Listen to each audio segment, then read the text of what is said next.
Finally গত 2 মাস পর আজকে ভিডিও বানাচ্ছি। আর কেন 2 মাস আমি ভিডিও বানাইনি সবকিছু বলবো আজকে।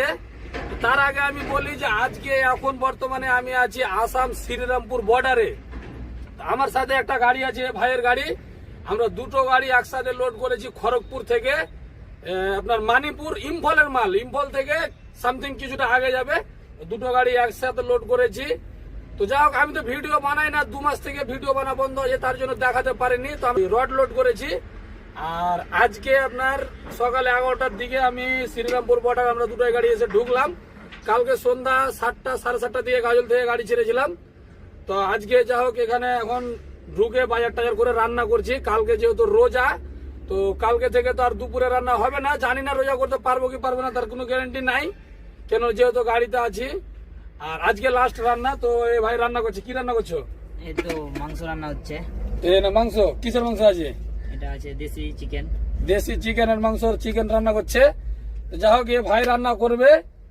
আর আমরা এখানে এখন বর্তমানে আপনার এই 4টা-5টা অব্দি আছি, মানে এখন খাবো, খেয়ে দিয়ে ঘুমাবো, যেহেতু সারা রাত গাড়ি চালিয়ে এসেছি। সারা রাত্রে একবার কিন্তু 2 ঘন্টা ঘুমিয়েছিলাম এক জায়গায়, চাপিয়ে দেটা তুই 2 ঘন্টা ঘুমিয়েছিলাম। তারপর যা হোক ওখান থেকে গাড়ি ছেড়েছি। তো এখন খাওয়া দাওয়া করবো, সরি রান্না করবো, রান্না করে খাওয়া দাওয়া করবো। খাওয়া দাওয়া করার পর গাড়ি ছাড়বো।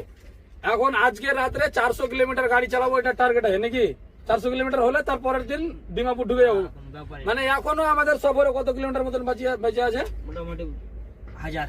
এখনো মোটামুটি 1000 কিলোমিটার আমাদের, মানে মানিপুর ইম্ফল থেকে আমরা মালটা আগে যাবে, চূড়াচাঁদপুর যাবে। হ্যাঁ, যা হোক নেক্সট ভিডিওতে আপনাদেরকে অবশ্যই বলবো যে কোথায় গেলাম কোথায় না গেলাম। আর আজকে থেকে ডেলি আমার ভিডিও আসবে। যদি আপনাদেরকে ভিডিওগুলো ভালো লাগে তাহলে অবশ্যই শেয়ার করে একটা লাইক করে চ্যানেলটাকে ফলো করে দিয়েন। আর মাংসটা কি করে বানাচ্ছি না বানাচ্ছি একটু দেখাবো। হ্যাঁ, খাওয়ার সময় অবশ্যই দেখাবো, ততক্ষণের জন্য ওয়েট করেন। ফাইনালি আমাদের রান্না কমপ্লিট হয়ে গেছে, খেতেও বসে গেছি। এখানে ভাত আছে আর মাংসটা রান্না করেছে। মাংসটা রান্না ভালো হয়েছে, কিন্তু আমার মন বলছে একটু ঝোলটা বেশি হয়েছে। যাই হোক, 3 জন আছি, আরেকজন চান করতে গেছে। তো মাংসটা এই ভাই রান্না করেছে। তো যাই হোক, রান্নাটা ভালোই হয়েছে। আপনার জন্য আমি চামড়া দিয়ে দিলাম। চামড়া এই ভাই খাই না। তো আমরা কটার সময় গাড়ি ছাড়বো? মোটামুটি আমরা এখান থেকে গাড়ি ছাড়বো দাদা আমরা 4:30টার দিকে, বিকাল 4:30। এখন খেয়ে দিয়ে ঘুমিয়ে যাব।